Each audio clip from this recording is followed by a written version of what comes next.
வணக்க மக்களை, சற்று முன் கிடைக்கப்பட்ட மிக முக்கிய தகவல் ஒன்று வெளியாக இருக்கிறதாம்.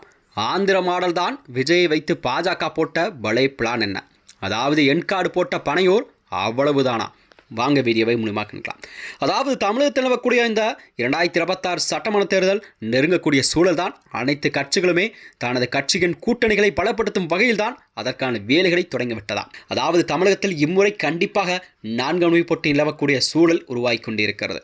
அந்த வகையில் தான் ஆளும் கட்சியான திமுக, ஆண்ட கட்சியான அதிமுக மற்றும் விஜயின் புதிதாக ஆரம்பித்துள்ள நாம் தமிழர் மற்றும் நாம் தமிழர் சீமான் போன்ற கட்சிகள் எல்லாம் தமிழகத்தில் கண்டிப்பாக 4 முனை போட்டி நிலவக்கூடிய சூழல் உருவாகி கொண்டிருக்கிறதா. இந்த வகையில் தான் தமிழகத்தை பொறுத்தவரை இம்முறை அனைத்து கட்சிகளுக்குமே இது ஒரு முக்கியமான தேர்தலாகவும் பார்க்கப்பட்டு வருகிறது. அந்த வகையில் தான் அதாவது அதிமுகவோ பாஜகவுடன் ஒரு வலுவான கூட்டணியை உருவாக்கி கொண்டிருக்கிறது. அந்த வகையில்தான் தாவேக்காவையும் கண்டிப்பாக தனது கூட்டணிக்குள் கொண்டு வரக்கான வேலைகளை டெல்லி தலைமை செய்து கொண்டிருக்கிறதா. இந்த வகையில்தான் பாஜக கூட்டணிக்கு கண்டிப்பாக விஜய் செல்வதற்கான வாய்ப்புகள் இல்லை. ஏனென்றால் தாவேக்கா நிர்வாகிகளோ அதே நேரத்தில் விஜயனுடன் இருந்த ஆந்திர துணை முதலமைச்சர் நடிகருமான பவன் கல்யாண் பேசியது உண்மைதான் என்கிறார்களாம்.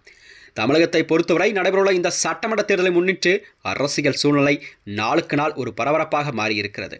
குறிப்பாக கடந்த சில நாட்களாகவே அதிமுக, பாஜக மற்றும் தாவேக்கா ஆகிய 3 கட்சிகளும் ஒன்றிணைந்து கூட்டணி அமைக்கலாம் என்ற தகவல் அரசியல் வட்டாரங்கள் தெரிவிக்கிறதா.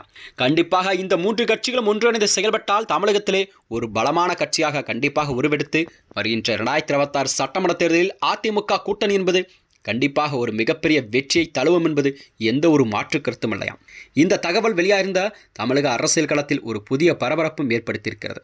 இந்த கூட்டணி குறித்து பரவிவரும் தகவல் மத்தியில் தாவேக்கா நிர்வாகிகள் சிலர் முக்கிய விளக்கங்களை அளித்திருக்கிறார்கள். அதாவது அவர்களின் கூற்றுப்படி நடிகரும் மற்றும் தாவேக்காவின் தலைவருமான விஜய் அவர்கள் பாஜக கூட்டணியில் இணைப்ப வாய்ப்பில்லை என்று அவர்கள் கூறுகிறார்கள். அதாவது தற்போது பரவிவரும் இந்த தகவல் அரசியல் ஊகங்களாக இருக்கலாம் என்ற கருத்தையும் அவர்கள் முன்வைத்திருக்கிறார்கள்.